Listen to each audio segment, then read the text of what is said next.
entrada, justo por allá, hay una serie de mesas con códigos QR donde van a poder encontrar un montón de información, artículos, las cuentas de redes sociales de quienes están ahora sentados en el panel para que puedan seguirles. Pero también, más hacia las 8:15 de la noche, tendremos una parte más participativa de este evento, donde les vamos a invitar a que tomen la palabra, a que tomen el micrófono. Vamos a estar moviendo un micrófono inalámbrico, pero también a que vayan a la mesa y contesten preguntas con su opinión sobre la vivienda. Entonces, ese es el punto número 1. El punto número 2, queremos compartirles el tono, el propósito de este encuentro, otra vivienda posible. Sobre todo lo que queremos platicar el día de hoy y a lo que invitamos a estos súper panelistas a comentar son las alternativas que tenemos ante la crisis de vivienda en México, en Jalisco, en Guadalajara. Ahora voy a pasar a presentarlos a cada uno, pero son especialistas en diferentes ámbitos, con mucho estudio en el tema de vivienda, y hoy vamos a invitarles a platicar sobre qué opciones tenemos, qué políticas y qué acciones podemos tomar, qué programas podemos adoptar, tanto desde políticas públicas como desde la ciudadanía y desde la sociedad organizada, para dar vías de solución a la crisis de vivienda que tenemos, donde las rentas en todo el mundo están por mucho excediendo la capacidad adquisitiva y donde la vivienda se usa para especular más que como derecho humano. Pero bueno, voy a dejar que las y los panelistas nos hablen más de esto. Me voy en orden de izquierda hasta acá. Hasta la izquierda tenemos a Renaud Beyer. Él es académico, especializado también en temas de vivienda, ha estudiado, y su más reciente como trabajo académico tiene que ver con vivienda colectiva y modelos de vivienda colectiva, particularmente en Montreal. Entonces tiene un dominio de otros modelos de vivienda colectiva posibles, que sí funciona de ellos, que no funciona de ellos, y nos visita desde Canadá. Entonces muchas gracias por estar acá presente, Renaud. También tenemos a Maxi Jaramillo. Maxi Jaramillo, también conocido como Gatitos contra la Desigualdad, en Twitter, en Instagram, en Facebook, y también miembro del INDECIG, Instituto de Estudios sobre la Desigualdad. Se ha dedicado prácticamente a diferentes estudios de desigualdad en México, desde la evasión fiscal de los superricos, la vivienda, el racismo estructural. Hay un montón de información que pueden encontrar en esos dos como grupos de activismo informativo, les voy a decir. Y desde Gatitos pues ha acompañado la lucha por el derecho a la vivienda, no solo en Guadalajara, también en Ciudad de México y en el país. Bueno, y acá tenemos a Carla Escoffier, que Carla Escoffier es académica y especialista en derechos humanos, en el derecho humano a la vivienda adecuada. No solamente es un tema que estudia, sino que también es un tema que litiga. Ella ha ganado incluso casos de defensa a la vivienda bastante como paradigmáticos, especiales, icónicos en el país, y no solo tiene un montonal de conocimiento sobre el derecho humano a la vivienda, sino que además en el marco legal de México, en el marco legal que tenemos completamente imperfecto, sabe muy bien cómo está desprotegido el derecho a la vivienda. Entonces, bueno, muchas gracias Renaud, Maxi, Carla. Y bueno, para empezar, ya también yo me presento, soy Andrés de la Peña, soy periodista, me especializo en vivienda acá en Guadalajara desde hace unos 2 años, y también integrante del colectivo Vivienda Ya. Entonces, para no hacer el cuento más largo, quiero dejar que ustedes también tomen la voz y se presenten y digan para qué son buenos, y también su análisis de cuál es el mayor problema que tiene la vivienda en un contexto como el mexicano y en un contexto como el de Guadalajara, desde su punto de vista. ¿Cuál es el problema y de qué tamaño es el problema de la vivienda? Voy a empezar por Carla. Ahora me voy de regreso, empiezo por Carla, nos vamos para allá.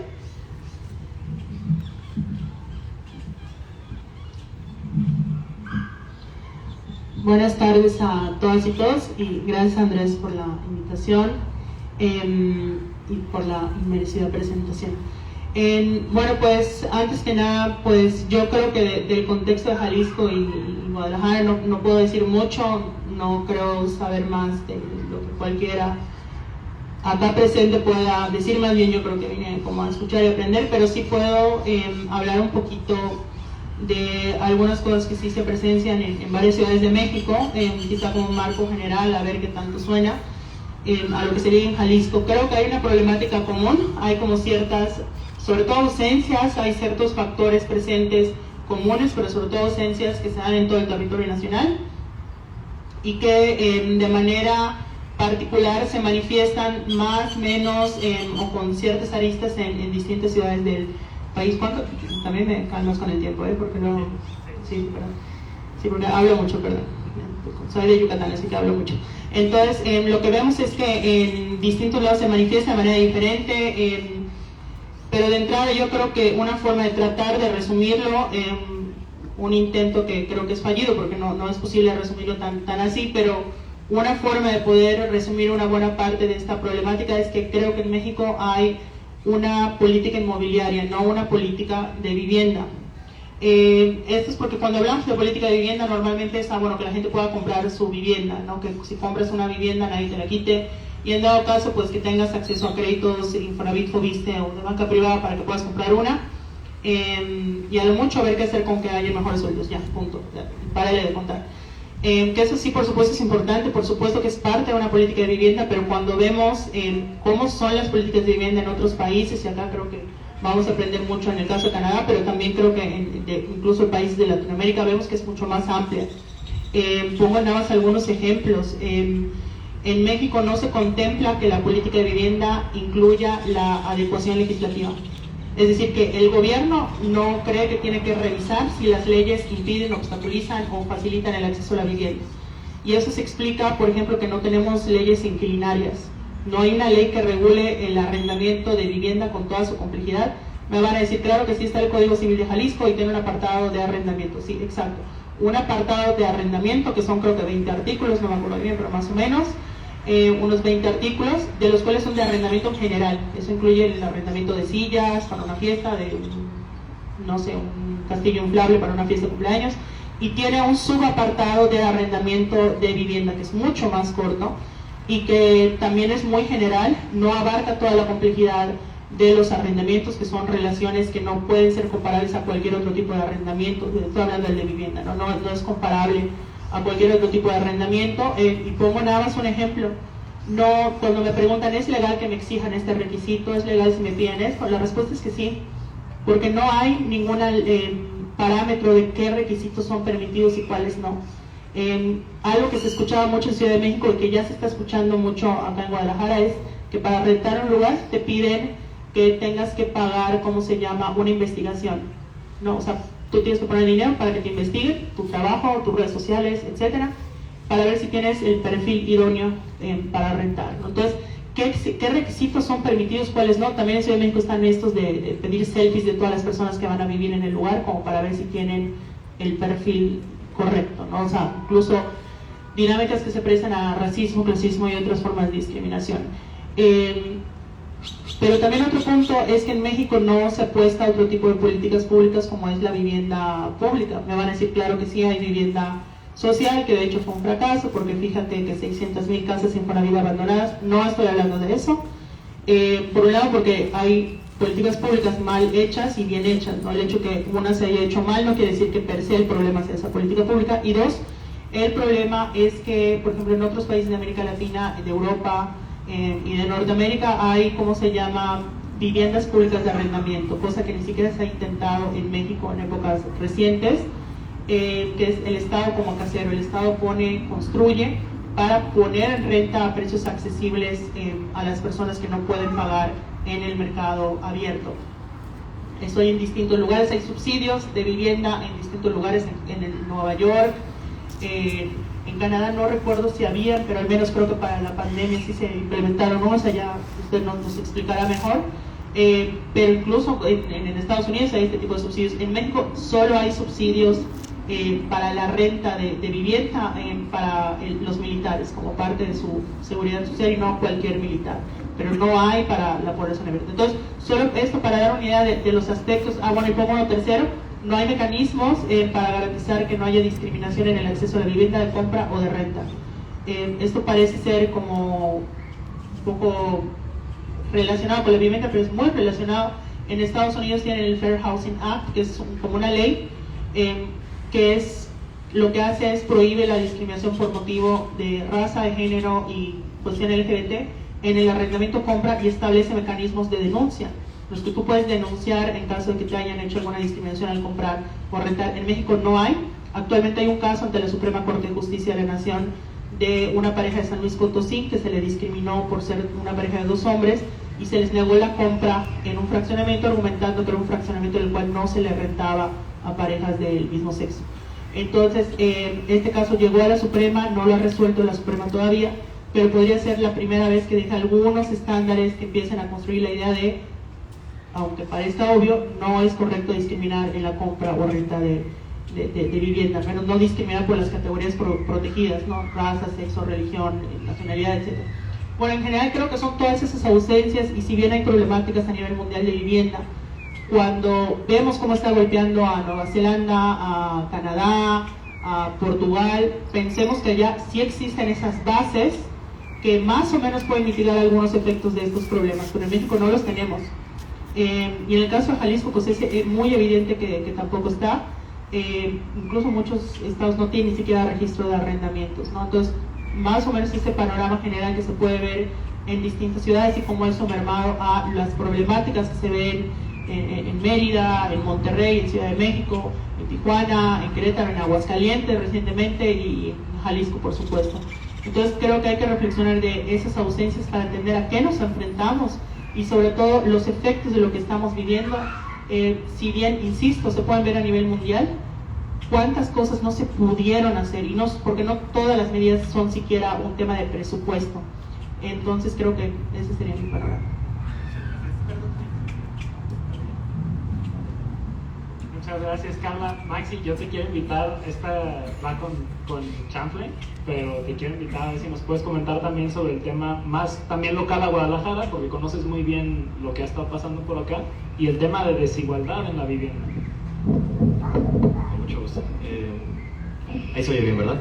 Bueno, primero que nada, agradecerle a todo el equipo de Vivienda Ya por organizar todo esto. O sea, todo esto no hubiera sido posible, aún con Carla, aún con Renaud, aún conmigo, si no hubieran hecho todo eso ustedes. Entonces, primero que nada, muchas gracias por eso, y también gracias por todas las personas que vinieron, porque creo que esto deja muy claro que hay un interés muy genuino, sobre todo en la población más joven en Guadalajara, pero no solo en la población más joven, sobre el tema de vivienda, y esto es un reflejo claramente de lo grave que es la crisis en la ciudad, ¿no?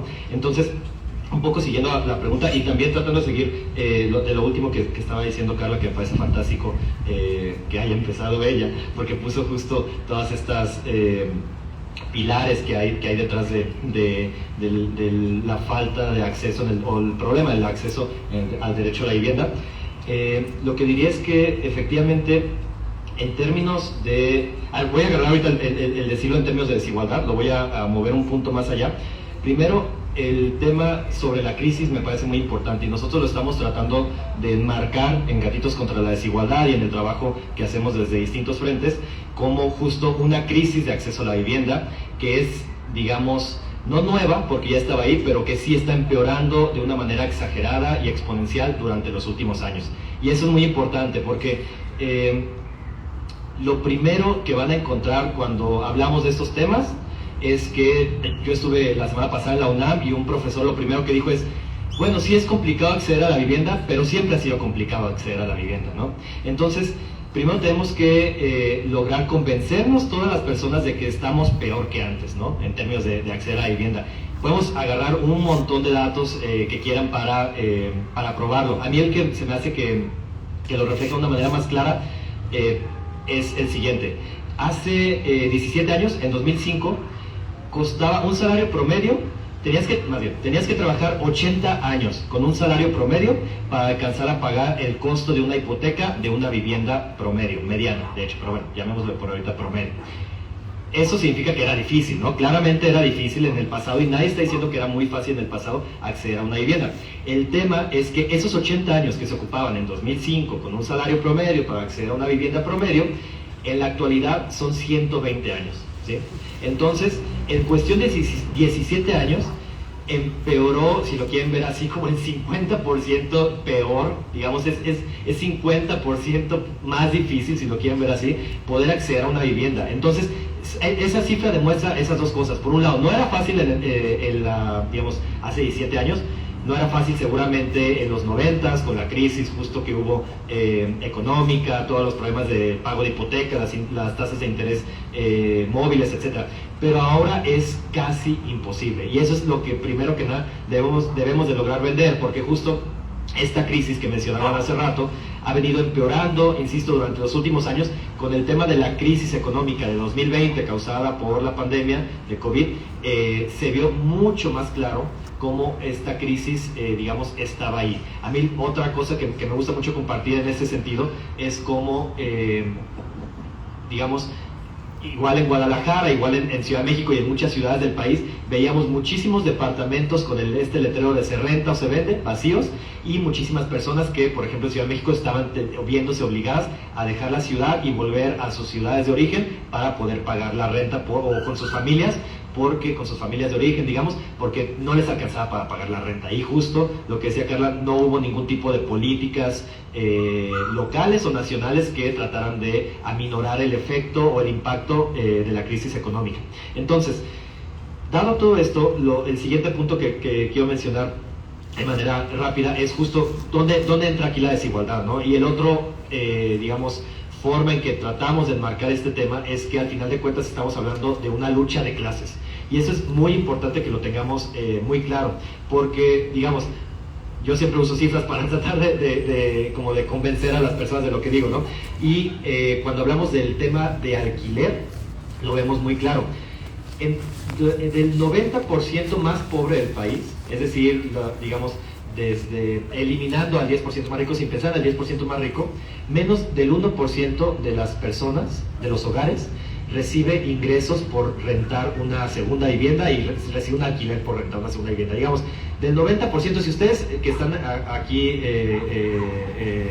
asistiendo al evento de hoy, pertenecen a ese 90% de la población con menos ingresos, prácticamente 1 de cada 100, o sea, casi nadie recibe ingresos por alquiler. Al contrario, cuando vemos en el 10% más rico, 3 de cada 10 hogares reciben ingresos por alquiler de una segunda renta. Entonces, esto claramente, cuando hablamos de alquiler, cuando luego hablamos de deciles y demás, que es una forma para transmitir el tema de las inequidades en términos de desigualdad, pero es muy claro cómo, digamos, es la mayor parte de la población la que no se está beneficiando de poner en alquiler, por ejemplo, una vivienda, de esos anuncios que le salen en redes sociales de estamos construyendo una vivienda frente al Parque Morelos por parte de la empresa BQ o algo así, y además la estamos vendiendo 3 millones de pesos, 30 metros cuadrados, la puedes rentar con Airbnb y hasta te conectamos con Gaia para que la muebles de una manera estéril, ¿no? Entonces es muy importante tener claro que esos anuncios no están dirigidos a las personas que ganamos, digamos que estamos en el 90% de la población más pobre, ¿no? Entonces es bien importante que cuando pensemos cómo cada vez hay mayor dificultad en acceder a una vivienda y cada vez es una mayor parte de la población la que se está quedando desposeída en términos de un lugar donde vivir, y que al verse desposeída de un lugar donde vivir, por lo tanto tiene que obligarse a pagarle a una persona un alquiler, que esa persona no es cualquier persona, es una persona que pertenece a cierta clase social. Entonces no podemos olvidar que estamos hablando, insisto, de desigualdad y específicamente al final de cuentas, una lucha de clases, ¿no? Entonces, lo que decimos al respecto es que este tema de vivienda muestra muy claramente justo esta lucha de clases, y además se convierte cada vez más en, digamos, una de las luchas más importantes para nuestra generación. Porque esto sí fue un problema para un gran porcentaje de nuestros padres, nuestras madres, nuestros abuelos tal vez, o abuelas, pero esto va a ser el problema, ya lo es, y va a incrementarse más a ser el problema, y por lo tanto tiene que ser, insisto, la lucha de nuestra generación. Entonces, nada más para cerrar esta parte, decir que justo cómo se refleja eso en Guadalajara. En Guadalajara, en estos 17 años que mencionaba, aumentó 181% el precio de las viviendas, solo en 17 años, 181%. Y el mayor problema es que los salarios, en lugar de aumentar también 181% y que podamos también comprar una vivienda igual que antes, los salarios en la ciudad, en la zona metropolitana de Guadalajara, bajaron en promedio 23%. Entonces, con salarios más bajos, estamos viéndonos obligadas a comprar viviendas más caras. Entonces, como pueden ver, un resultado de esto va a ser justo que cada vez vamos a ser, insisto, una clase más desposeída en términos de vivienda. Ahí lo dejo por mientras. Muchas gracias, Maxi. Nada más les quiero compartir también una cifra en ese sentido, como para apuntalar lo que acabas de decir. En el caso del área metropolitana de Guadalajara, el año pasado, con cifras del INEGI y del IEG, bueno, los ingresos promedio de las personas en Zapopan, en Guadalajara, iban de 8,780 pesos a 9,000 pesos en promedio por individuo, y las rentas promedio que calculó el IEG, ¿sí?, el Instituto de Información Estadística y Geográfica, y el INEGI, es de 22,500 pesos renta promedio en Zapopan y 22,000 pesos renta promedio en Guadalajara. Y cuando publicamos esa información nos dijeron que estábamos locos porque hay rentas muy baratas, porque alguien puede buscar y encontrar una renta muy barata. Bueno, eso está bien, pero eso no es el mercado de vivienda. Que tú puedas buscar un cuartito no significa que hay vivienda asequible. Y dijimos, bueno, pues nos vamos con el estimado de la Asociación Mexicana de Profesionales Inmobiliarios. El estimado de la ANTI en su capítulo Jalisco para 2022 era de 16,000 pesos. De todos modos, era el doble del ingreso promedio de las personas. Y como bien mencionas, Maxi, pues el precio de la renta no va bajando y los ingresos no van subiendo. Entonces, esto se agravó de 2022 para acá. Pero bueno, le voy a pasar la palabra a Renaud. Si no quieres comentar nada súper hiper específico de Guadalajara, está muy bien. Incluso podemos ir pasando un poco hacia, bueno, ¿y cómo se responde a una crisis de vivienda? Porque en Canadá incluso tienen una Secretaría de Estado dedicada a eso. Algunos no les gustan nada sus resultados, a otros sí. Pero bueno, por donde quieras abordarlo, Renaud, todo tuyo, el micro. Buenas tardes, gracias por invitarme.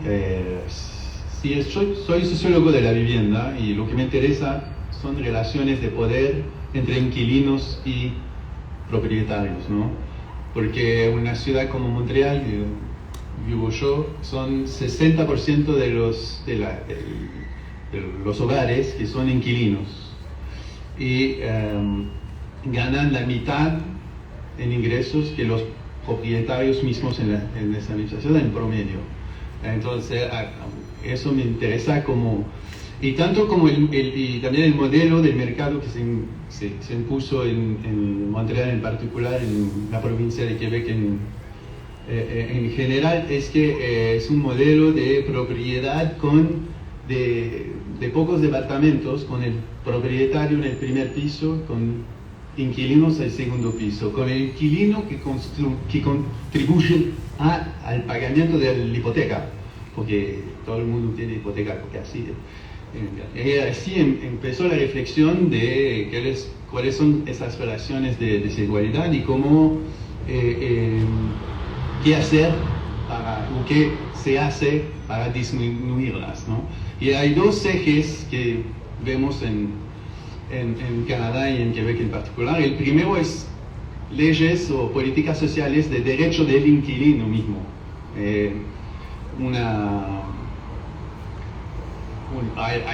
Existen algunas cosas que se pueden hacer o que se hacen para tratar de proteger a los inquilinos. Primero, el derecho al mantenimiento en el hogar, en la vivienda.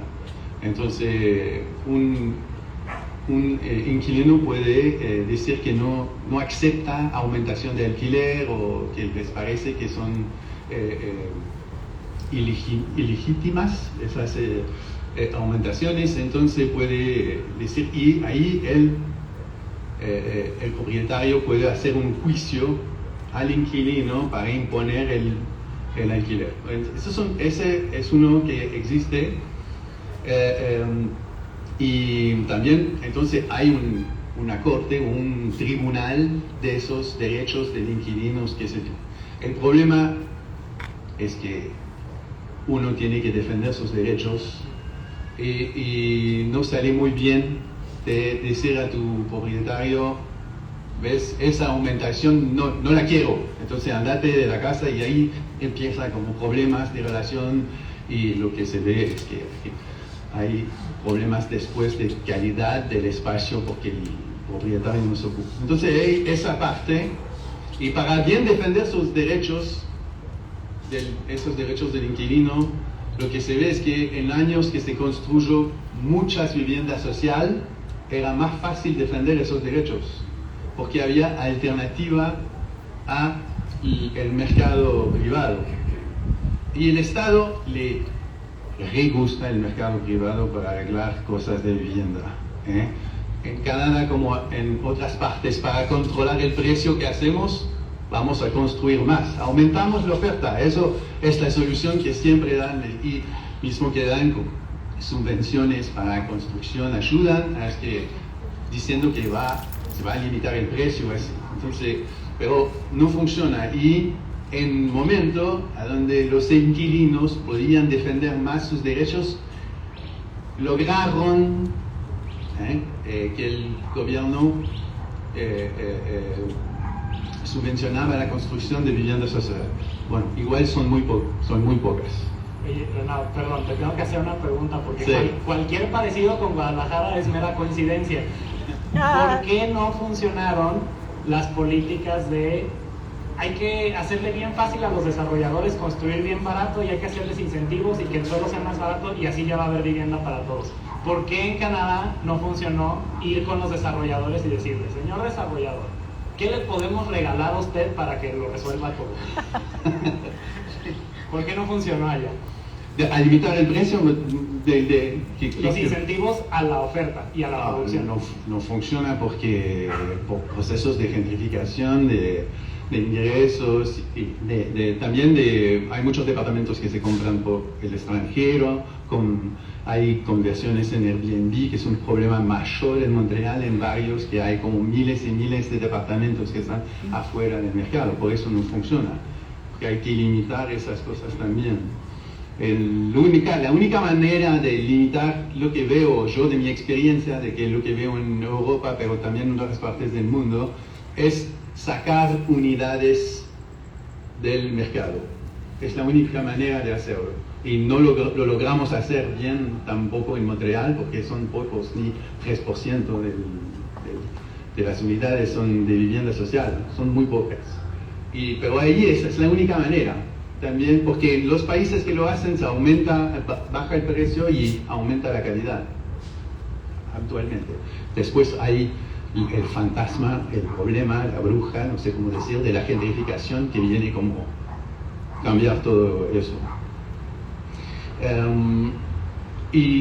Entonces y eso me interesaba de ver por qué también no se hace, y cómo se vino esas políticas de vivienda social.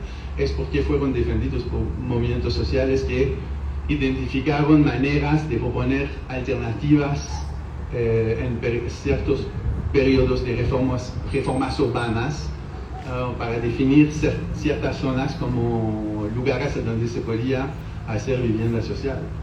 Después el gobierno quería como dejar de hacer vivienda social, y los movimientos sociales proponieron hacer cooperativas y también viviendas controladas por la comunidad, para cambiar un poco el modelo. Así, eso me interesa, ver cómo de un lado se defienden los derechos y qué se puede proponer, y claro que no se puede hacer lección, cada caso es diferente, pero ahí estoy. Aquí les voy a tirar una pregunta a Carla o Maxi, quien me quiera tomar, o en su defecto los dos, pero es un poco la pregunta de la rifa del tigre. Aquí en Guadalajara hay, y eso ni siquiera es como tan reciente, recientemente se ha empezado a discutir mucho más el tema, pero hay colectivos organizados que defienden el derecho a la vivienda desde hace varios años, ¿no? Y mucho empezó con colectivos de vecinos, que el día de hoy nos acompañan varios, luego les haremos una invitación incluso a que tomen micrófono, pero empezó con colectivos de vecinos que defendían sus comunidades contra temas muy específicos, ¿no? No queremos que se construya tal desarrollo, no queremos que nos levanten tal calle, no queremos que concesionen tales partes de tal parque. Y ahora esos vecinos pues ya se reconocen, se han visto en oposición a toda una política inmobiliaria como la que mencionabas, Calicho, Carla. Estos vecinos se encuentran en oposición a esa política. También hay muchos grupos, hay grupos académicos, hay grupos como activistas como muy formalizados, está el colaboratorio urbano que incluso invitó a Carla, está por ejemplo Caracol Urbano, están en los grupos, hay varios académicos en ITESO que lo han estado moviendo, pero aún estamos en una etapa donde en todo el país se están como detonando movimientos sociales o grupos o colectivas que ya tienen la capacidad de llamar la atención a este tema, de denunciar lo que está pasando, pero aún no hemos llegado a un lugar, a un momento donde estemos viendo que haya frentes o coaliciones o que todos pidan una cosa específica. Y justo porque hay tanto que hacer. Algo que tú mencionabas, Carla, en uno de tus videos hace poco, es que luego la gente pregunta, bueno, ¿cuál es la solución? Y es que, bueno, no hay una solución. Entonces, por eso va la pregunta de la rifa del tigre. Vale, no hay una sola solución a este problema, es un problema complejísimo, cada ciudad es diferente, cada país es diferente, nuestro marco normativo es una maruchan. Entonces, yo les pregunto, ¿por dónde se empieza? ¿Por dónde empezamos en México? ¿Qué es lo primero que ya se puede hacer, que ya se puede exigir a nivel nacional o local, que pueda empezar a darle solución al problema? ¿Por dónde empezamos a hacer ese grupo, esa batería enorme de soluciones? Que quiera empezar, como prefieran, Carla, Maxi, por favor. No sé. O sea, no, la verdad, no sé. O sea, es que no entiendo cómo funcionan los movimientos sociales. O sea, no creo que haya una forma de entender cómo funcionan como para decir, mira, muévele acá y lo produces. Creo que vas avanzando y se van produciendo cosas. Y que cada ciudad tiene su proceso. Yo veo... A ver, esto que estoy viendo acá no sé cuántas personas vinieron acá y se sentaron a tomar el fresco y resulta que empezó esto. ¿Cuántas personas vinieron y si es así, bienvenidas? Pero no, o sea, veo acá, la gente que está reunida acá, estuvo en otras actividades a lo largo del día. Eso no existe en Mérida. O sea, no concibo esta sinergia de que se organice un evento así o como otros de los que he visto en Mérida, que es una ciudad que está siendo devastada ahorita por los lotes de inversión. Hay municipios de Mérida que tienen más lotes de inversión que personas, y el impacto ambiental que está teniendo y en los precios de la vivienda es garrafal, pero los procesos parten por otra línea, ¿no? Allá realmente la resistencia ha venido más de los pueblos mayas y que han, digamos, como dirigido la lucha más a una lógica de territorio. ¿Es incorrecto eso? Yo creo que no, es que es el proceso que tiene esa región y que pues a lo mejor no se configura en torno a un movimiento sobre la vivienda, pero acá en Guadalajara parece ser que sí, en Ciudad de México también, en Monterrey es más un proceso de vivienda y ciudad, ¿no? Por todas las cosas que estamos viviendo en Monterrey, por el tema del agua, por ejemplo, ¿no? Cuando fueron las protestas que se hizo en Ciudad de México, luego acá en Guadalajara, que era protesta por el derecho a la vivienda. En Monterrey la hicimos de protesta por el derecho a la vivienda y la ciudad, porque la gente no desconectaba el tema de vivienda con la ciudad, con el tema del agua. O sea, allá era el tema de se está levantando tal edificio sin permisos, etcétera, que va a impactar en el agua, ¿no? Entonces, lo que quiero decir es, creo que las luchas tienen que escucharse a sí mismas. Creo que cada ciudad es un proceso. Yo creo que nosotras luchas, pero yo creo que con el tema de vivienda y ciudad siempre tenemos que partir de lo local. No podemos hacer una agenda nacional.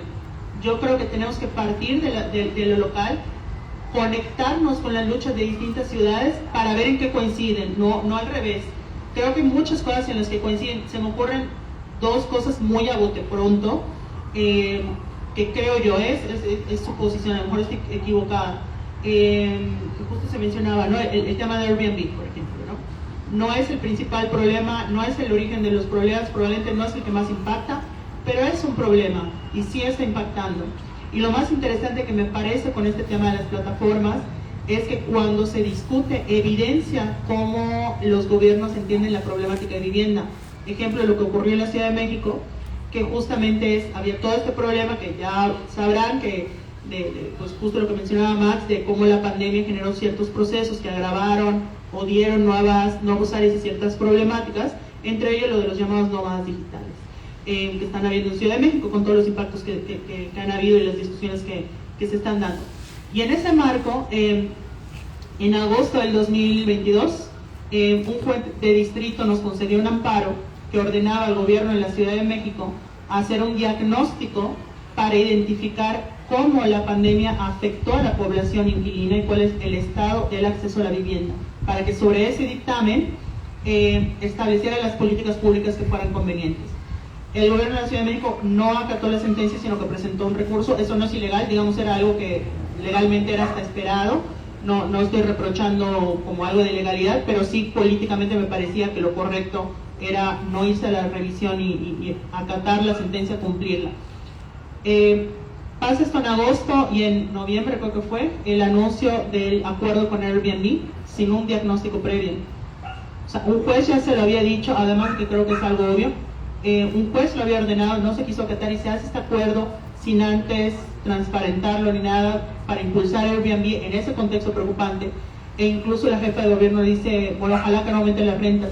Eso me pareció una desconexión total entre lo que le estaba preocupando a las personas y lo que estaban entendiendo las autoridades. De hecho, ahorita ya se está hablando que el gobierno de la Ciudad de México está buscando tener comunicación con Nueva York y Barcelona para aprender de experiencias y ver cómo se podría regular Airbnb, pero eso fue en respuesta a la reacción social. Entonces, Airbnb no es el principal problema, no es el origen de los problemas, pero me parece que es una lucha que sí se ve constante acá en Guadalajara, pero también en Monterrey, pero también en Ciudad de México, también en Tijuana, e incluso en ciudades más pequeñas, porque creo que hablamos mucho de las ciudades grandes, Guadalajara, Monterrey, Ciudad de México, cuando nos ponemos incluyentes Puebla, Tijuana, pero realmente es un fenómeno que está impactando en ciudades medianas y pequeñas, ¿no? En Valladolid, en Yucatán, una población de 50,000 habitantes, que ya prácticamente es inexistente la renta que no sea turística por su cercanía a Cancún y la llegada de estas plataformas. Entonces vemos que estas dinámicas pueden ser comunes, entonces creo que hay que partir de procesos locales, de cómo se entienden a nivel local, cómo se hace coordinación, que eso me parece buenísimo y eso sí quiero rescatarlo mucho. Obviamente yo no vivo acá, no soy de acá, a lo mejor soy una ingenua que nada más habla por hablar, pero me parece que acá en Guadalajara hay un timing que sí se debe aprovechar. O sea, me impresiona cómo hay periodistas que se dedican a este tema, hay personas haciendo análisis de datos, que además de referencia a nivel nacional del análisis de datos de desigualdad y que está aquí en Guadalajara, tienen colectivos vecinales, tienen muchos actores, o sea, con las personas que he estado hablando resulta que se conocen, que todo el mundo ha estado en esa interacción, hay personas que desde el arte, desde los movimientos artísticos, creo que hay un timing muy bueno, pero tienen que producir cada ciudad su proceso, sus reflexiones, para luego compartirnos qué está pasando en cada ciudad y ahí sí pensar qué cosas comunes se pueden dar a nivel nacional. Ya me callo nada más por una última cosita, sobre todo porque yo creo que en términos de reforma legal o política pública hay algunas cosas a nivel nacional, pero casi no. La mayoría son funciones del municipio y de los estados y creo que así se debe permanecer, porque en estas luchas pasa con el movimiento feminista, con el movimiento LGBT, con el movimiento indígena y otros, que muchas veces por esa urgencia entendible y compartida de que la hora sea ya, decimos, no, pues que esto se haga a nivel federal, que se haga una ley que pase a ser facultad federal, así de una a todo el país ya se logra este cambio, ¿no? El problema de eso es que si pasamos más facultades a nivel federal, lo que vamos a hacer es que acá en Guadalajara ya no se va a poder hacer la misma movilización, porque vamos a tener que ir a Ciudad de México, a hacer cabildeo en el Congreso de la Ciudad de México, y eso prácticamente es depositar en la gente de Ciudad de México, que les queremos mucho y todo, pero el país es más grande, ¿no? Entonces no se puede depositar en la movilización de la Ciudad de México el destino de temas tan locales en todo el país. Yo creo que deben permanecer esas facultades en el municipio y en el Congreso. ¿Por qué? Porque así podemos ir a plantarnos, hacer una propuesta, hacer una protesta, hacer un foro, a presentar cartas, hacer una denuncia, hacer un reportaje, y que pueda tener un impacto, si no mayor, al menos no tan restrictivo e imposible como sería, creo yo, si estuviese en la Ciudad de México, ¿no? Entonces, partir siempre de lo local, entendiéndonos como un país diverso con sus, digamos, con sus desigualdades, con sus diferencias, pero que partiendo de sus procesos locales tengamos también empatía y solidaridad con otras ciudades. Y de hecho, por eso me encanta también este espacio y poder estar acá. Gracias. Maxi, te va la exacta misma pregunta. Me interesa mucho qué nos puedes decir sobre por dónde empezar a dar esas soluciones. No le vayas a copiar la respuesta a Carla de no sé. No, de hecho, más bien otra vez, qué bueno que Carla me precedió, porque ya puso también varias ideas que me parecen muy importantes. Tal vez lo que agregaría desde el lado de lo que hacemos, insistir un poco primero en este tema de las narrativas. Es decir, a ver, creo que lo que necesitamos es, decía hace rato, ¿no?, el tema del poder, ¿no? Al final de cuentas aquí estamos hablando de poder. Y ¿se está diciendo o está bien? ¿Sí? Bueno, voy a poner un ejemplo así muy personal y muy propio. En el edificio donde vivimos, rentamos, existe un chat de propietarios que ahí platican, se acaba el agua, se organiza para ciertas cosas, pero no existe nada de inquilinos, ¿no? Nada. Y digo, yo, todo bien con nuestra casera, de hecho un saludo a mi casera, se porta muy bien con nosotros, pero la realidad es que muchas veces no es así, ¿no? Muchas veces los caseros suelen tener prácticas muy graves, vamos a decirlo. Y el tema es, hablando de poder, las personas, y esto también se cuenta con lo que decías hace rato de las protestas, por ejemplo, que sí tienen mucho tiempo más vecinales, ¿no? Los inquilinos son una clase que, en este sentido voy a llamar clase, que no está organizada para tener más poder y de esa manera poder exigir derechos, ¿no? Sabemos que, por ejemplo, muchos sindicatos no funcionan en México, pero al final de cuentas, la única manera en la que se puede presionar para tener mayores salarios en empresas grandes y lo que sea, es con organización colectiva de los trabajadores, normalmente mediante un sindicato, ¿no? Uno que sí trabaje. Existen sindicatos, como mis colegas lo saben mejor que yo, existen sindicatos sobre inquilinos o de inquilinos a nivel mundial, han existido en México, pero actualmente no existe nada de eso, ¿no? No existe ni siquiera un grupo de WhatsApp de los inquilinos que compartimos el mismo edificio. Entonces, creo que un tema es, definitivamente tenemos que partir de lo local, y eso estoy totalmente de acuerdo con lo que está diciendo Carla, y además debemos de ver como qué características o qué causas estructurales nos oprimen en colectivo a todas las personas. Son distintas las que oprimen, por ejemplo, a los colectivos de vecinos que están luchando en San Rafael contra lo que está haciendo el gobierno con el tema del CIAPA y del agua. Son distintos a los de Arcos de Vallarta, son distintos en todos lados. Ellos son propietarios también, eso en general es distinto a los intereses y las causas que oprimen a las personas inquilinas que no están organizadas en Guadalajara. Y todavía, si en una misma ciudad hay esas distinciones en términos de intereses y de causas que los oprimen, pues más aún cuando comparamos Mérida con Guadalajara y Monterrey, Ciudad de México, etc. Pero sí creo que, a pesar de que es algo que se tiene que armar desde lo local, no nos van a hacer caso como colectivo, como gran colectivo, si no es algo que está en interlocución, al menos en colaboración con movimientos locales de otras ciudades, ¿no?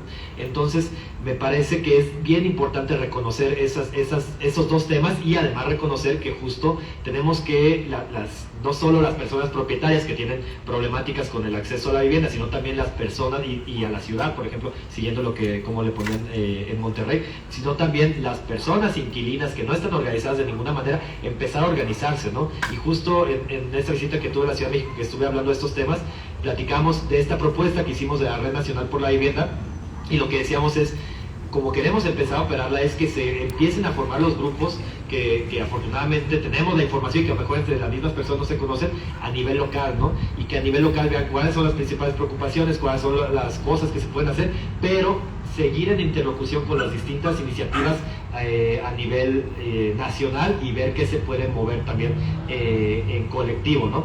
Algo tan sencillo, de ahí salía el ejemplo que yo decía ahorita, algo tan sencillo como que en una unidad donde existen, una unidad habitacional donde existen 30 edificios departamentales, que no haya ni siquiera un grupo de WhatsApp donde las personas se pueden poner de acuerdo y de repente si llega la pandemia y hay algo que todos los propietarios quieren hacer que va a afectar a los inquilinos, pues que puedan al final de cuentas negociar colectivamente. El problema es que no tenemos ninguna capacidad de negociación porque muy parecido a lo que pasa con las grandes empresas, si no hay ningún sindicato, te puede decir el patrón, te voy a bajar el salario y si no quieres, hay una fila de 30 personas dispuestas a tomar tu empleo por el mismo salario. Es exactamente lo mismo con los inquilinos. Si no aceptan las condiciones del propietario, hay 30 personas que se van a pelear por tu casa, por el departamento del que estás, en donde sea que estés en la ciudad, ¿no?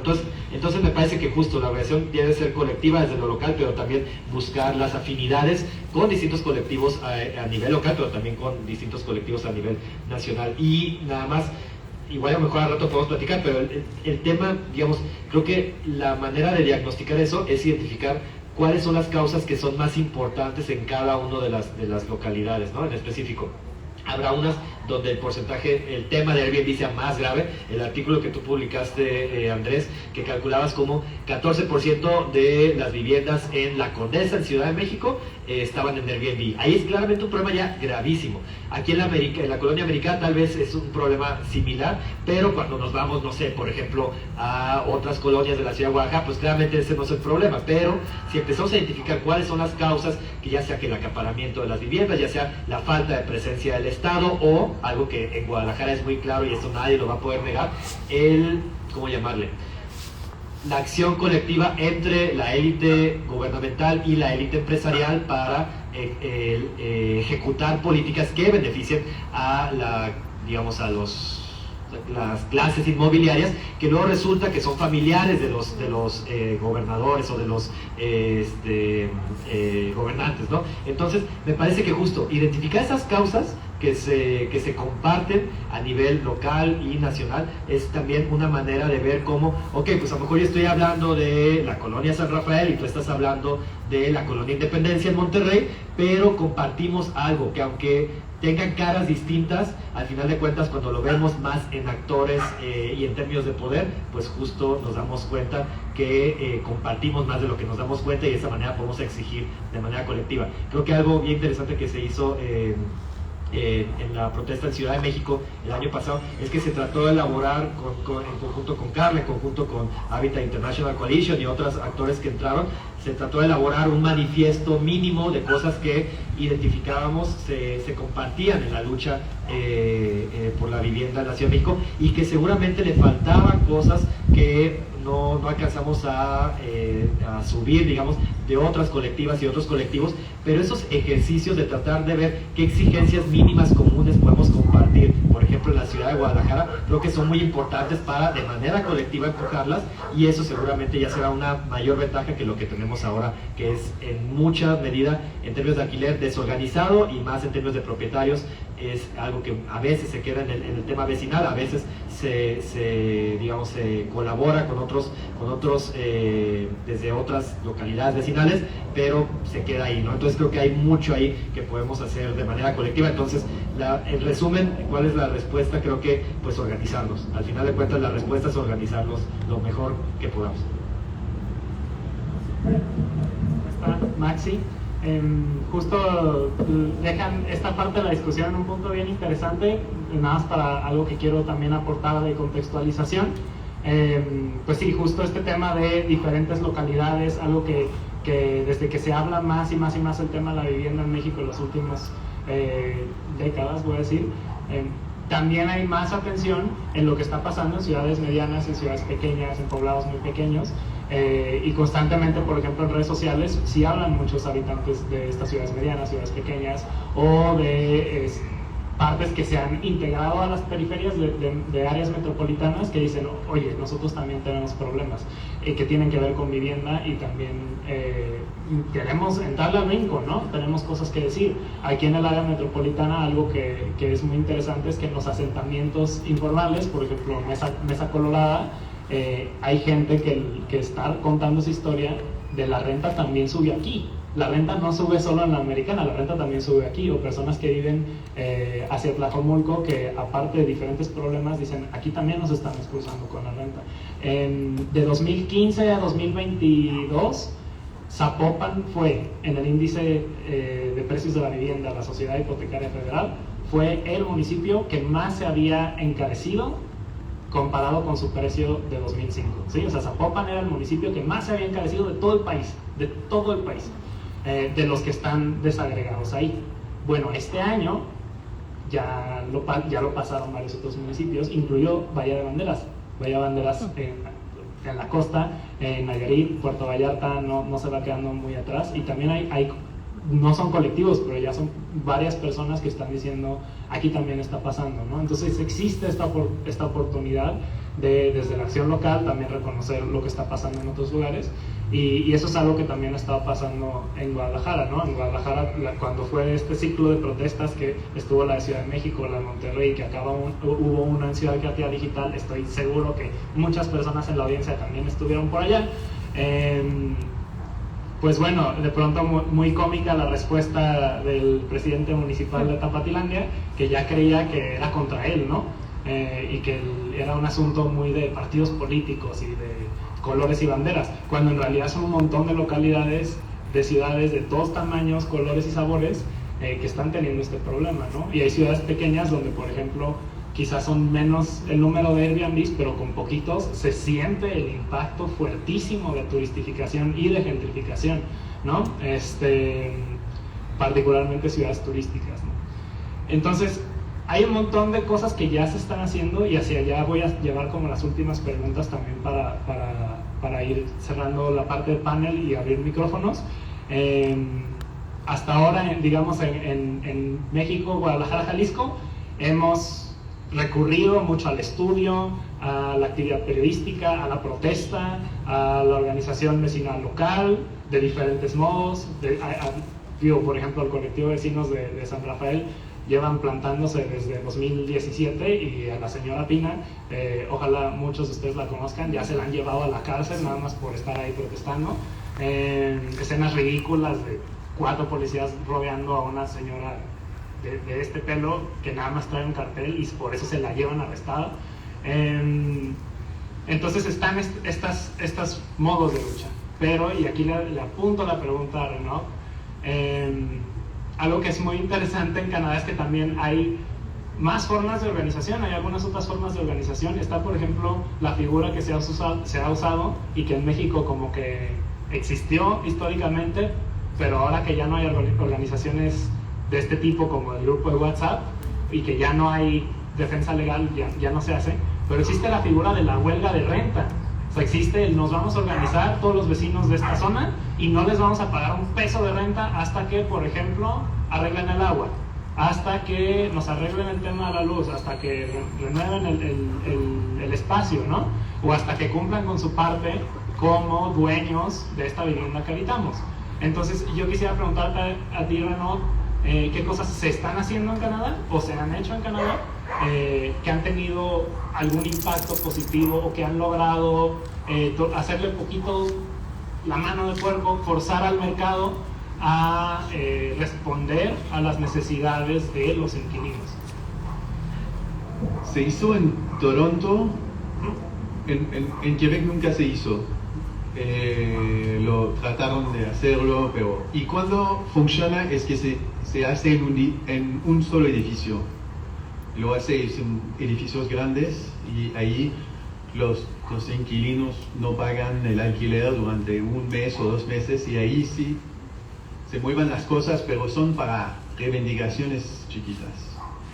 Entonces es bastante complicado convencer y también hay el modelo, depende del modelo. Si son grandes edificios como en Toronto, sí se puede hacer, como muchos en una zona, ahí sí se puede hacer, pero cuando son edificios chiquititos, como desparramados por toda la ciudad, es más complicado de organizarse. Y eso. Lo que se hizo, o que se trató de hacer en Montreal en particular, es ofrecer como alternativas al mercado. Entonces, asociaciones de inquilinos se asociaron como con arquitectos, con especialistas de planificación urbana, gente que hace gestión de edificios, y dieron a donde había como terrenos libres y proponieron al Estado, en vez de venderlo a los empresarios, un proyecto de vivienda colectiva. Y iban como de proyecto en proyecto, así que es a paso, es chiquito, pero cada proyecto funcionó para en esa zona o limitar los efectos de la aumentación del alquiler, pero también efectos de si hay un terreno libre y viene un empresario a construir una torre inmensa que está y como que está como diferente del cuadro del barrio, y esos proyectos sí que son buenos porque respetan un poco el cuadrado del barrio, como existen los edificios en ese barrio. Así funcionaron. También para decir al Estado, al gobierno municipal, tenemos como alternativas el mercado. Hay alternativas. No hacemos solo oposición a los proyectos inmobiliarios, tenemos otra respuesta fuera del mercado para proponer. Ahí fueron. Pero eso es una cosa, pero eso tiene que hacerse con todo el resto, que son oponerse hay que ir organizándose, defender los derechos tantos individuales de cada inquilino.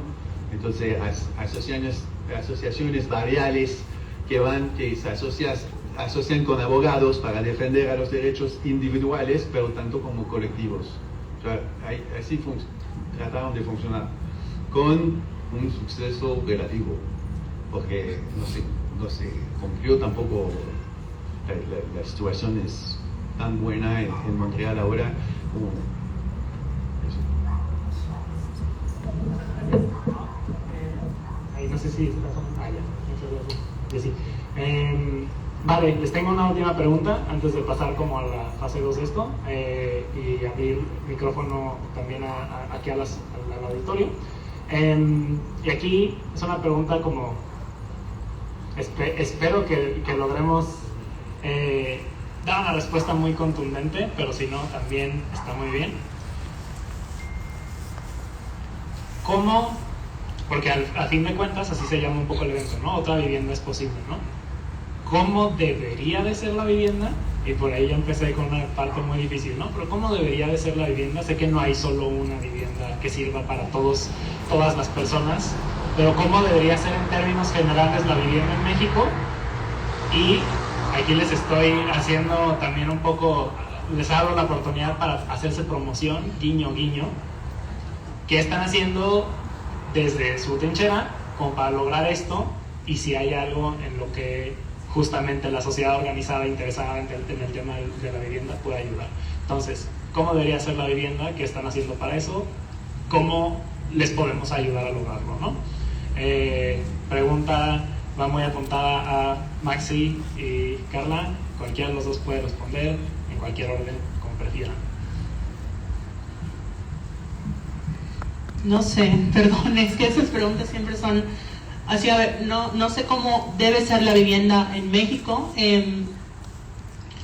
Más bien creo cómo debe ser la forma en la cual abordamos el espacio, el hábitat, la ciudad, cómo entendemos sobre todo el apoyo mutuo. Yo creo que eso no lo podemos entender si no entendemos que para que una ciudad sobreviva tenemos que sobrevivir todas y todos. O sea, a partir de que creamos que es algo solo individual y que una vez que se te garantiza a ti, ya está y no importa lo demás, pues nunca se va a solucionar eso, ¿no? Entonces creo que es más bien cómo entendemos que todas las personas necesitamos habitar en un espacio, necesitamos ese nido, ¿no? O sea, que ha evolucionado a la lógica de una vivienda, y cómo también reconocemos que es inaceptable que una persona esté en situación de calle. ¿Cómo reconocemos que es inaceptable que hoy una persona de la ciudad en la que vivimos no tenga acceso a servicios? Si no adoptamos esa postura de entender el hábitat para todas y todos, yo creo que no va a haber vivienda para nadie. Vuelvo al caso de Monterrey, que creo que es refleja mucho eso, porque justamente ya hay personas de cierto estrato económico que están dando cuenta, no es que si se sigue construyendo y especulando con los edificios no va a haber agua para nadie. Entonces tenemos que llegar a ese extremo de que las élites se den cuenta que también van a salir afectadas y no igual afectadas, obviamente.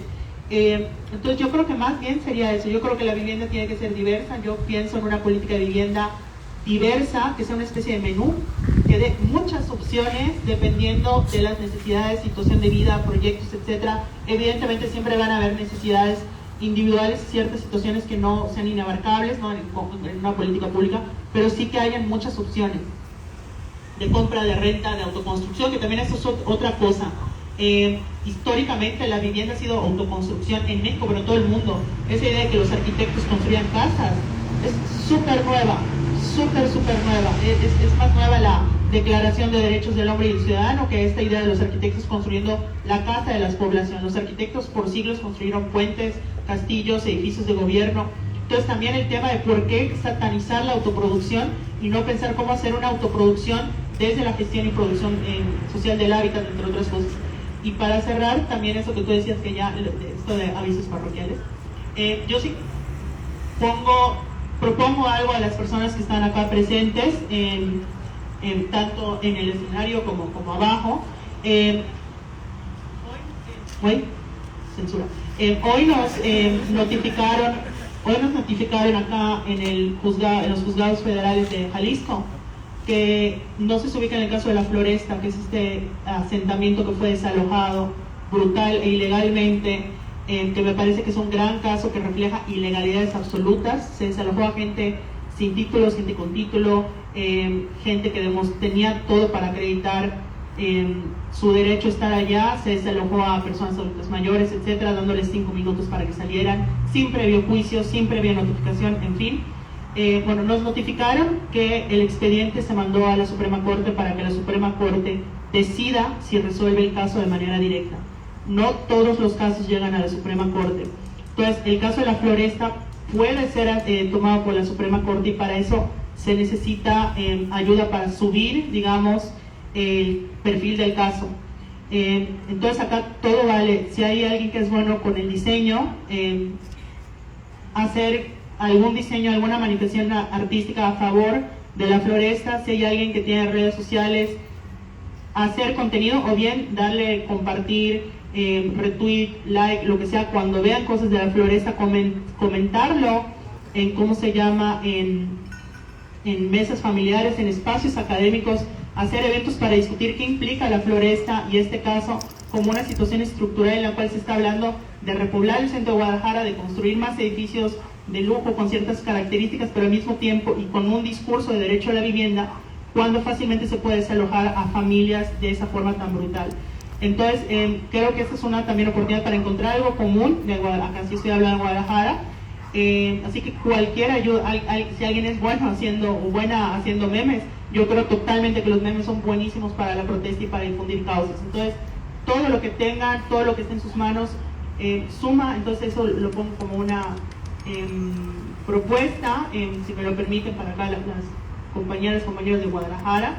Y pues ¿qué estoy haciendo? Pues nada, pues básicamente yo me dedico a la academia, pero litigo casos de vivienda. He tenido la oportunidad de participar con pues personas de Guadalajara, de algunos otros estados, y pues eso, justo por todo eso que comentamos de partir del local, pero hacer esas conexiones de que aunque estemos en distintos estados, que se puedan haber esas comunicaciones en Guadalajara, Ciudad de México, Monterrey, en Aguascalientes. Espero algún día haya esa posibilidad en Mérida, ¿no? Y pues muchas gracias.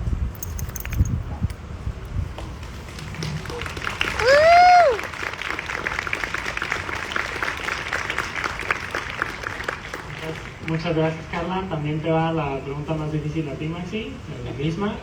¿Cómo debiera ser la vivienda? ¿Qué estás haciendo? ¿Y cómo ayudamos?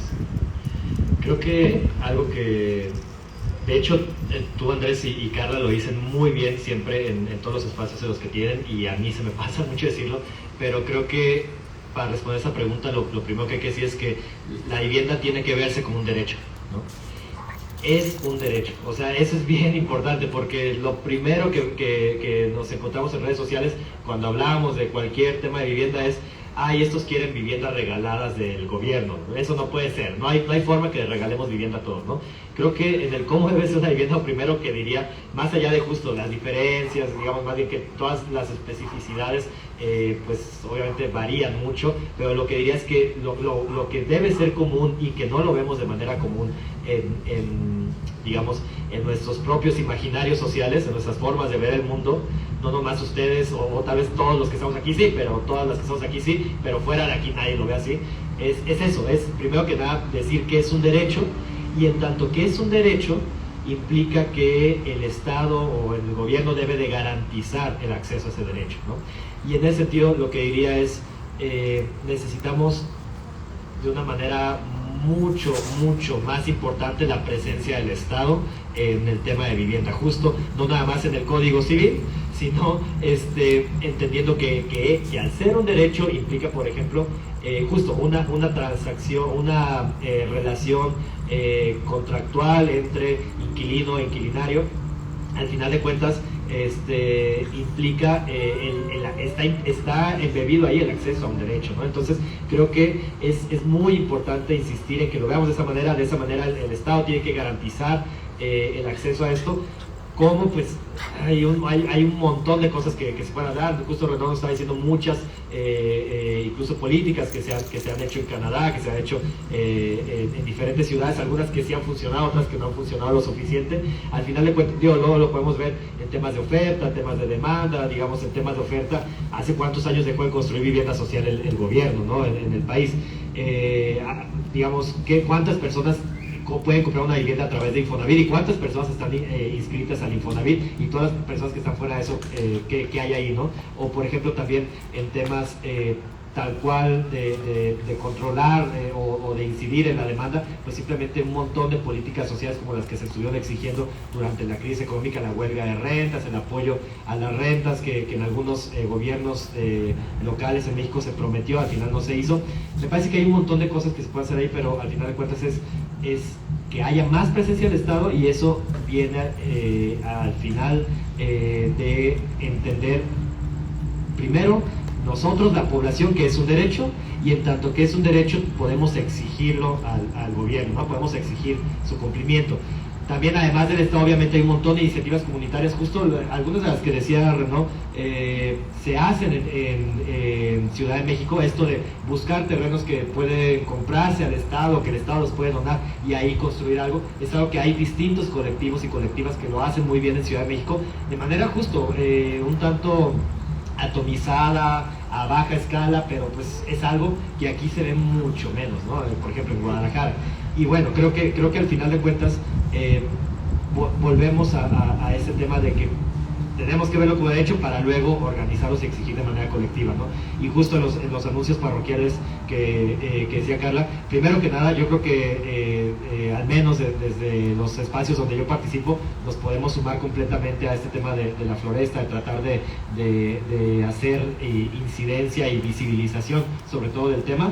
Y además creo que es algo que se podrá proponer, pero justo ahora que comiencen esas reuniones que se van a hacer con la Red Nacional por la Vivienda, seguramente al traer este tema va a haber personas que justo que en Monterrey, que en Mérida, que en Sinaloa, que en Aguascalientes, van a ver que ese tipo de casos es importante, no solo por lo local en Guadalajara, no solo obviamente por lo grave que es la violación de los derechos humanos de las personas desalojadas y despojadas, sino también porque incluso promover esto en la Suprema Corte pues puede tener repercusiones nacionales, como bien lo decía, ¿no? Entonces, en anuncios parroquiales, otra vez, creo que quienes estén aquí y estén en la red, se hayan, digamos, inscrito a esta convocatoria que hicimos para la Red Nacional por la Vivienda, justo hoy mandamos un correo que pronto en estos días nos vamos a comunicar para tratar de empezar a avanzar, cómo organizarnos como colectiva entre las bases más locales. Simplemente en esa convocatoria de la Red Nacional por la Vivienda se inscribieron cerca de 2.300 personas de 300 localidades distintas en el país, de los 32 estados. En Guadalajara específicamente había cerca de 400 personas, y a lo mejor alguien que quiere estar aquí justo se inscribió. Quien no esté, ahorita cerramos el requisito como para tratar de hacer un corte y tratar de empezar a avanzar, pero justo, no sé, a través de las redes de Gatitos contra la Desigualdad, con mucho gusto nos pueden escribir, podemos agregarlas a esta base de datos gigante que tenemos, con la cual vamos a empezar a trabajar, ¿no? Entonces, también justo lo que queremos, digamos, de las primeras preguntas que queremos hacer y para empezar a trabajar con la red es qué podemos aportar nosotras de manera personal a la lucha por la vivienda, ¿no? Y lo interesante es que creemos que todas pueden aportar algo desde sus distintas trincheras. Lo decía muy bien Carla, las personas que saben diseñar, las personas que saben hacer memes, pero también las personas incluso que saben hacer carteles muy bonitos, aunque no en digital, las personas que simplemente dicen, a lo mejor yo lo que puedo aportar es tiempo para ir y a lo mejor en algún momento hacer algún tipo de exigencia colectiva fuera de algún lugar en específico, que seguramente mis colegas de vivienda ya saben mejor dónde, para exigir este tema de la floresta que se logre, ¿no? Y de forma colectiva, y creo que al final de cuentas el simple hecho de aportar nuestro interés y nuestro tiempo que podamos en este tipo de iniciativas como lo que está diciendo Carla, como lo que estoy diciendo desde nuestro lado, como lo que hacen las distintas colectivas que están aquí, creo que eso ya es mucho. Entonces, pues nada, justo reitero la invitación a unirse a la Red Nacional por la Vivienda, y pues también sigan el trabajo justo que hacen en Vivienda Ya, que la verdad es un trabajo extraordinario, y pues no estaríamos aquí si no fuera por ellas. Entonces también muy importante que sigan todas esas iniciativas y se traten de unir, porque al final de cuentas entiendo que están súper abiertas a crecer y a que haya más personas luchando desde ese espacio. Entonces eso, y también muchas gracias por su tiempo y por estar aquí, porque se nota que hay un montón de interés, y sí creo que podemos lograr un montón de cosas, sobre todo organizadas, de manera colectiva. Y pues si va a ser la lucha de nuestra generación, también podemos pensar en que puede ser la victoria de nuestra generación. Entonces, para allá vamos.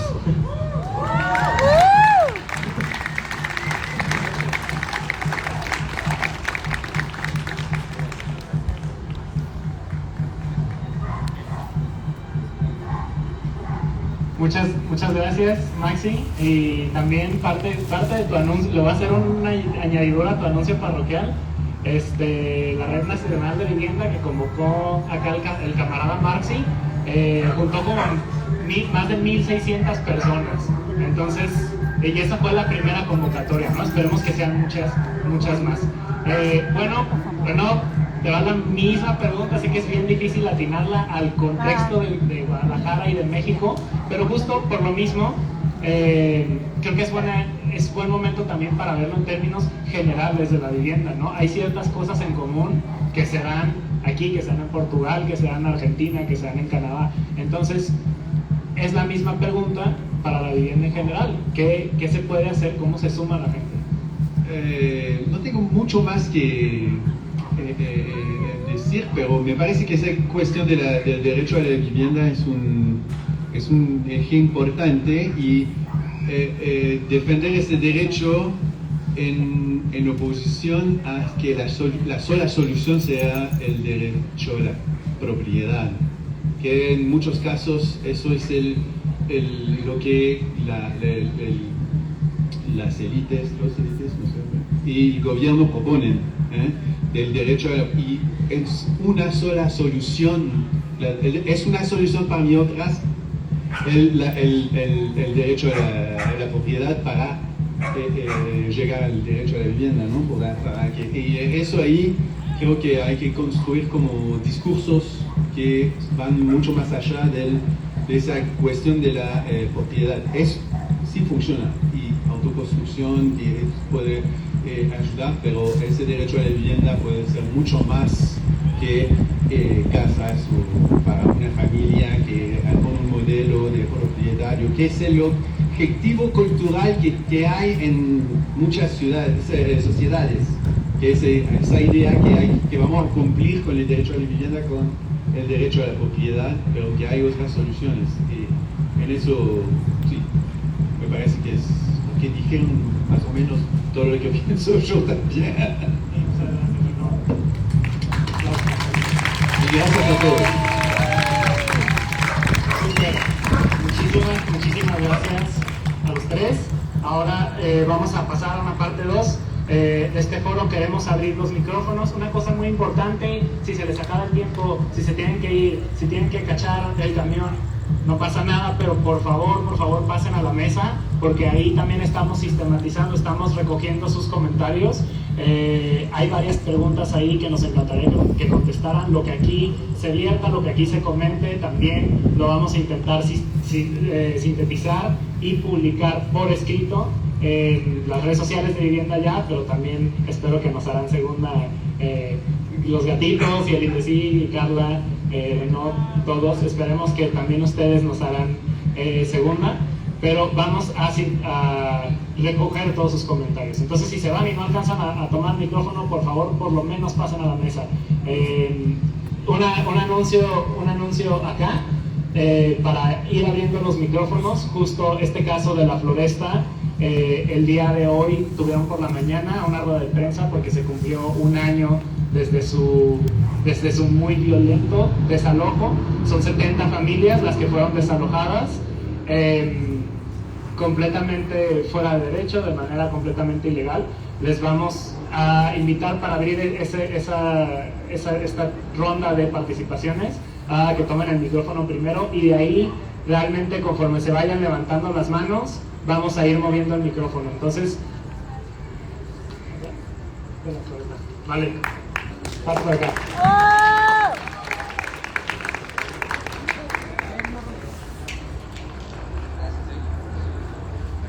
Bueno, buenas noches. Me presento, mi nombre es Ricardo Jiménez, soy vecino de La Floresta. Como ya lo saben, nosotros fuimos desalojados forzosamente de nuestras viviendas. Hoy se cumple un año. Es dolorosa esta situación porque nuestras familias pasaron una situación muy traumante. Niños, mayores de edad, enfermos. Estábamos asentados nosotros en una área que supuestamente era federal, pero muchos de nosotros teníamos papeles confirmados de la Casa Ejidal. De hecho, estaba registrada la manzana en el Registro Agrario Nacional, y con ese respaldo muchos de los vecinos compramos. Fue un esfuerzo de 7 o 10 años que tuvimos que invertir para comprar esos terrenos, y después de eso otros 5 o 6 años más en construir nuestros hogares. Con esta situación nos vulneran de una manera pues rapaz, nos dejaron literalmente en la calle. En el momento que pasó el desalojo, llegaron en la madrugada policía, encapuchados. No se les puede llevar policía porque no estaban identificados. Solamente nos avisaron que iban a desalojar. Nunca hubo una socialización con los vecinos, nunca nos avisaron, nunca nos dieron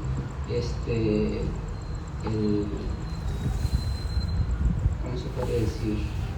No nos dejaron defendernos, no nos dieron la posibilidad de decir, oye, estoy legal, o oye, estoy aquí hace 15 años aunque no tenga papeles, porque es un problema con diferentes situaciones las que estamos ahí pasando los vecinos. Hay algunos vecinos que sí tienen papeles, hay otros vecinos que no tienen papeles, que se asentaron de manera irregular, por decirlo de alguna manera, pero eso pues es ocasionado por la necesidad de tener una vivienda, ¿no? Uno como padre de familia siempre quiere proveer a sus hijos un lugar donde poder criarlos, y pues creo que a final de cuentas, lo que comentaban ahorita, que todos tenemos derecho a la vivienda.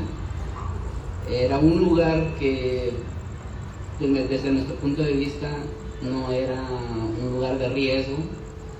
El desalojo se hizo, entre comillas, para salvar a una colonia que está más abajo. O sea, se llamó el operativo Miramar a Salvo. Supuestamente estos desalojos se hicieron para poderles brindar seguridad a las colonias que están más abajo de nosotros y que en años atrás han sufrido constantes inundaciones. Nosotros estábamos conscientes de esas inundaciones, pero nunca a nosotros nos afectó esa situación, puesto que estábamos en una parte más alta, mucho más alta. La situación de ahí del gobierno, no sé si fue porque era hacer un gavión más grande ahí para tratar de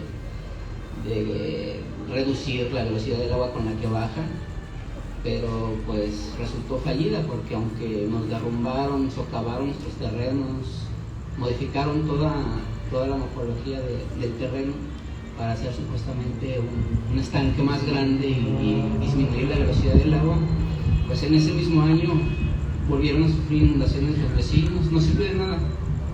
O sea, lo que hicieron ahí realmente no sirve de nada. Los vecinos se inundaron de nuevo, se perdieron vidas, perdieron sus cosas también. Los vecinos desafortunadamente están en una zona que sí es riesgosa, porque están prácticamente en la orilla del arroyo. En esta situación nosotros estábamos pues respetando los límites que supuestamente daba Conagua, que era 10 metros alejados de lo que es el lineamiento del arroyo seco, y pues muchos vecinos construimos con esa seguridad, que estábamos teniendo un espacio de seguridad hacia el arroyo, ¿no?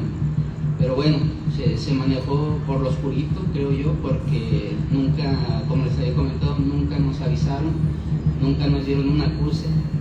El acuse nos lo dieron el mismo día, nos estaban derrumbando la casa y fírmame aquí, de que te estoy avisando y que te voy a desalojar. Entonces creo que no fue la manera.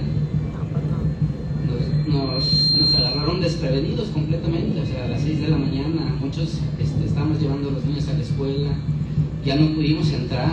Los que logramos entrar y para querer rescatar cosas, nos dejaban salir, pero solamente con las cosas afuera, y no nos dejaban salir porque estábamos enmayados, como si hubieran llegado a, no sé, a un lugar de malhechores. Nos cercaron y no dejaron entrar ni salir a nadie.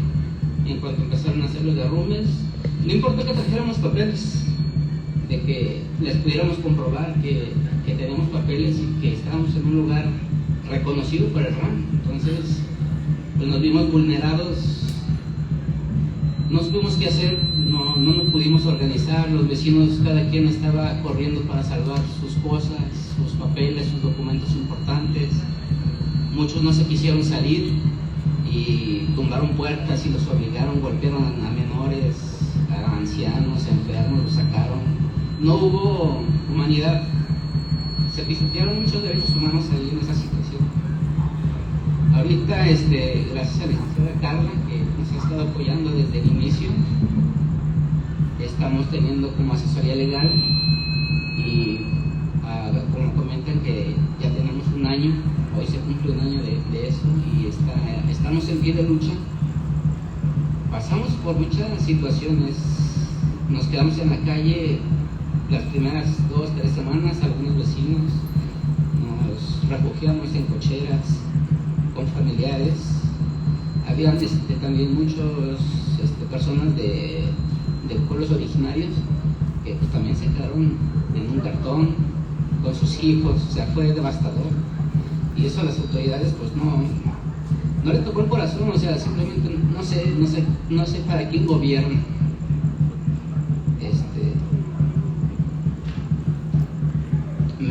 Me lleno de sentimiento, de rabia, porque no se hacen responsables. Nos trataron desde un principio como paracaidistas, que en su totalidad no era así. Sí, habían algunos cuantos, pero como lo hemos dicho, todos tenemos derecho a la vivienda. De ahí su posición fue esa: son paracaidistas, ustedes no merecen esto. Y nos quitaron con la causa de que supuestamente eso iban a hacerlo para salvar a mi mamá, y no, realmente no sirvió de nada. Estamos luchando económicamente, en salud, psicológicamente. Recordarlo es traumatizante también. Perdón, me es difícil, porque tenerlo.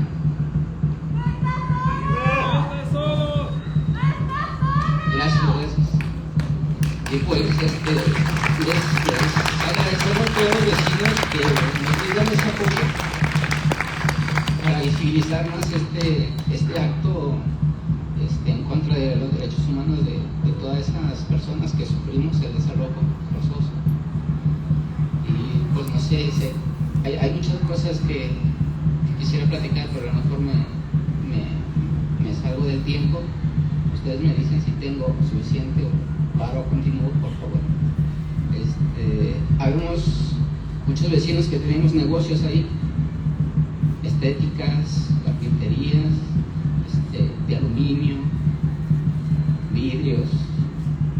Había un sustento ya familiar también ahí y se proveía también empleo para otras personas. Todo eso se perdió de la noche a la mañana. No hubo garantías para todos nosotros, a pesar de que creíamos que estábamos en un lugar que era correcto, y que desafortunadamente, si fuera un lugar que no fuera correcto, no nos lo avisaron, no lo platicaron, no lo concientizaron, no nos dijeron, ¿saben qué? ¿Dónde están en un lugar de alto riesgo? Vamos a reubicarlos o busquen un lugar porque se les va a desalojar. Pues no, a la mala, llegaron a la mala completamente, no tuvieron la delicadeza, la sensibilidad, y nos toman como paracaidistas a todos y vámonos para afuera, sin respetar la dignidad de nadie, porque como les comento, golpearon a menores de edad. Eso pues, es grave, ¿no? Es un abuso de autoridad rapaz que solamente las personas que lo vivimos vemos la magnitud de lo grande que fue. Y aprovechando este momento, pues para que, como dice la licenciada Carla, nos ayuden a visibilizarlo más, a que sea más, que lo conozca más gente de este caso, y que sea para un bien, para que la resolución del tribunal sea a nuestro favor, y que el gobierno, los gobiernos que estuvieron implicados en el desalojo, pues se hagan responsables y que nos restituyan los daños materiales, y de una manera integral también, porque como les comentamos, estamos tocados, y es la exigencia que hacemos a las autoridades, porque han sido omisos. Por más que hemos tenido mesas de diálogo con ellos, ellos se limitan a decir que esa parte no les toca, que ellos no fueron, y se avientan la bolita uno y otro entre el gobierno estatal, el gobierno municipal, el gobierno federal, porque estuvo inmiscuido también ahí con agua, que creo yo que ellos fueron los que dieron la orden, pero los que la ejecutaron fue el municipal de Zapopan, y también con apoyo del estado. El gobernador pues ni siquiera nos atendió, simple y sencillamente no le importó. El municipio de Zapopan sí nos abrió mesas de diálogo, pero fueron para calmar las aguas, para aburrirnos, para enfadarnos, para cansarnos, para que nosotros tiremos la toalla y que dejemos de luchar. Gracias a Dios seguimos unidos. Ha habido momentos de quiebre entre los vecinos, nos han vulnerado, pero nos hemos mantenido fuertes, y estamos, gracias, con apoyo de sociedades civiles, luchando para que se haga justicia para todas estas personas que fuimos dañadas en diferentes aspectos, ¿no? Por parte del gobierno federal, Bienestar fue el único gobierno que se acercó a nosotros para brindarnos pues ayuda. Es una ayuda que obviamente ahí no podemos exigir, es lo que nos puedan dar. Agradecemos mucho esa intervención. Ahorita está, si no detenida, pausada, lenta. Tenemos un año de que pasaron las cosas, y habemos muchas personas que todavía no nos dan una ayuda ni siquiera económica, pues para la renta. Las rentas están, como lo comentaban, carísimas, cuartitos chiquitos, un baño, y y están carísimas, entonces el empleo es pagado muy barato, es complicado, ¿no? Ya habíamos hecho nosotros un esfuerzo de mucho tiempo para poder tener ese hogar y de repente pues otra vez de ceros, o peor de ceros, ¿verdad? Porque antes no teníamos esa inestabilidad que cuando nos derrumban nuestros hogares, ¿no? Bienestar nos está apoyando, pero como les comento está un poco detenido. Ya se pararon las mesas de diálogo, no sabemos qué sucede. Hay algunos vecinos que han recibido ayuda, pero la gran mayoría no, estamos todavía desamparados. Como les digo, todavía viviendo unos con familiares, otros pues ya tuvimos que buscar renta. Es difícil de repente también que las familias puedan apoyar mucho tiempo esa situación, la convivencia se complica. Todas esas dificultades pues no se notan, no se saben, pero aún así en familia hay problemas, hay conflictos, que por eso creo yo que todas las personas buscamos nuestro hogar, ¿no? Para sentirnos libres, seguros en ese espacio que se llama hogar precisamente. Pues no me queda nada más que agradecerles por el espacio y pues muchas gracias por todo el apoyo que nos puedan brindar.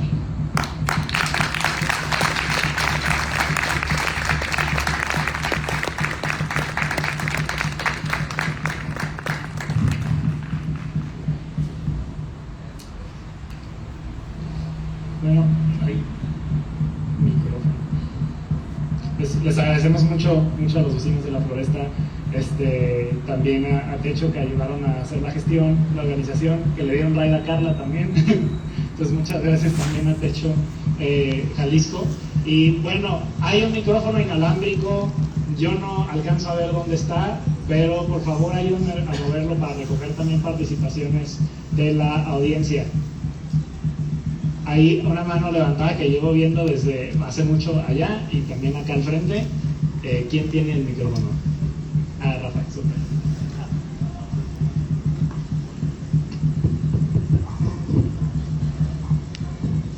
Gracias. Hola, soy Luciana. Pues brutal lo de La Floresta, la verdad. Y como que todo se pone en perspectiva porque los problemas que nos aquejan a unos a comparación con esto se ven mínimos, pero se ve el impacto y el abandono por completo, ¿no? Entonces, yo vivo aquí perdida entre Santa Teresa y La Americana, que es casi zona de nadie, y tengo ya casi 10 años habitando la zona. Yo siento que los que habitamos esta zona somos los obreros de servicio de La Americana, ¿no? O sea, los que estamos sobre todo en restaurantes, etcétera. Y alquilamos estas zonas aledañas o cercanas a nuestros lugares de servicio, pues para abaratarnos tiempo, para juntar dinero y vivir pues dignamente, ¿no? Y es impresionante cómo uno nunca sabe si uno es el factor de gentrificación y llegas, invades un lugar que te da la oportunidad y a partir de ti empieza pues se desploma, ¿no? Y hace no mucho, donde yo vivo es San Felipe, que es subiendo por esto, y se empieza a dar un abandono brutal. Estoy muy cerca del Hospital Ayala. Hay una indigencia brutal, o sea, es asombroso la cantidad de gente sin hogar y perdidos o sea, gente que ya no tiene derechos, ya no tiene identidad, están completamente consumidos por las drogas muy fuertes, hay un montón de puntos de drogas. Y obviamente esta gente ocupa espacios, es gente muy violenta y claro que empieza a ser un terrible problema para los que alquilamos. Al mismo tiempo la renta sube de manera exponencial, o sea empieza a suben los lugares donde alquilamos para trabajar, sube la vivienda, empieza a haber pues esta indigencia brutal. Y yo me acerqué a la regidora y le dije, bueno, ¿cuál es el plan? ¿Qué pasa? ¿Cuál es el plan? O sea, no puede ser que... ¿Cuál es el plan de desarrollo? Porque lo que yo veo que nacen son edificios deshabitados con esta publicidad que solamente denigra la dignidad humana, porque cada 3 anuncios te dicen otro depa de 3 millones de pesos que no vas a poderte comprar, aquí a la vuelta enfrente de tu casa. Entonces le pregunté a la regidora, ¿cuál es el plan? O sea, ¿hay un plan de desarrollo o nos quieren sacar de aquí? Y me dijo, no hay plan. O sea, la verdad es que no tenemos ningún plan, es gravísima tu zona, pero igual podemos hacer algo en tu zona porque esto está pasando por todos lados. Y le decíamos precisamente eso, ¿por qué no adquieren como gobierno estas propiedades abandonadas y nos las subarrentan a precios medianamente competitivos, ¿no? Sí, como dato, no hay plan.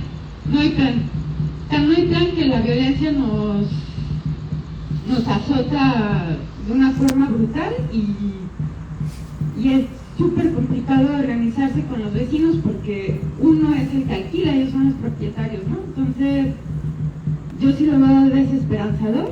Lo que veo de mis papás es que están, más bien, administran la riqueza que les quedó a cuentagotas de sus papás. O sea, está muy duro. Y agradezco esto porque por lo menos uno se puede defender también con los propietarios de los lugares que empiezan a chingarte hasta que te quieren hacer tronar y correrte, ¿no? Entonces, realmente no conozco mis derechos como inquilina y me tienen tronada. O sea, la dignidad, el pequeño espacio que hemos logrado adquirir con mucho esfuerzo rentando, nos vulneran y nos deslavan la calidad de vida de forma rapaz también. No se compara con la Floresta claramente,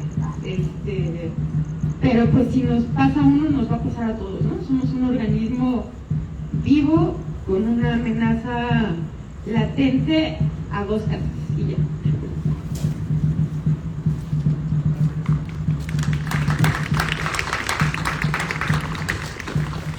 Hola. Sí, igual solidaridad para el compañero de la Floresta. Como parte del Comil Federalismo, pues estamos con ustedes, ¿no? Con cada acción que vayan a tomar.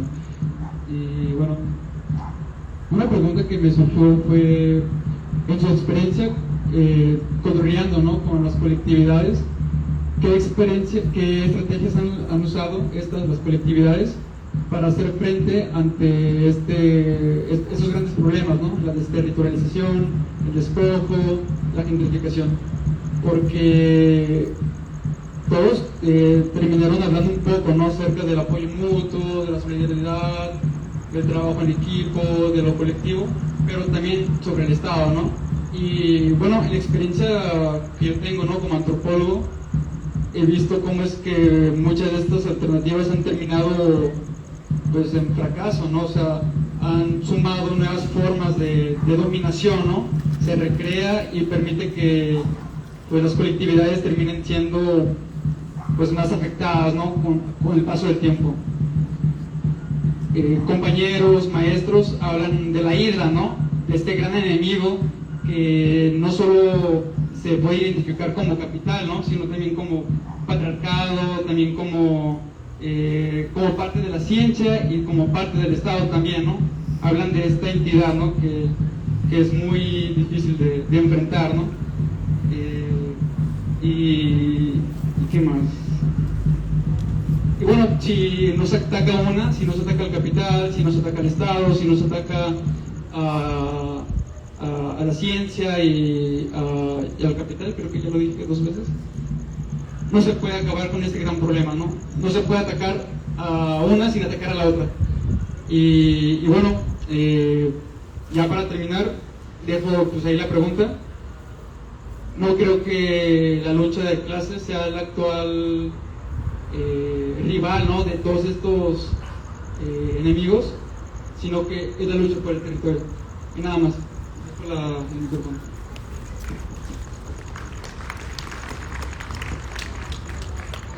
Gracias por el aporte.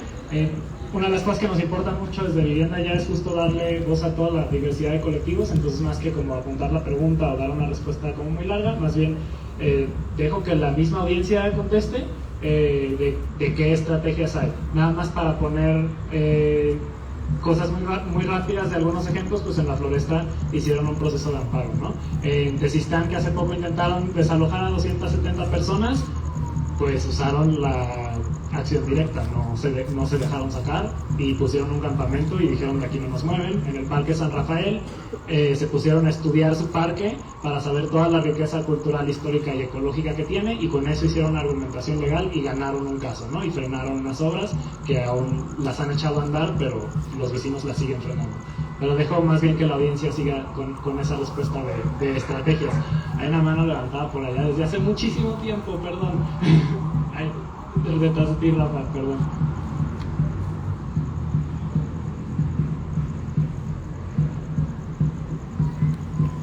Hola. Primero que nada, yo la verdad estoy igual, comparto la emoción que dijeron al principio, que este volumen de personas se haya reunido hoy, más los que se reunieron en la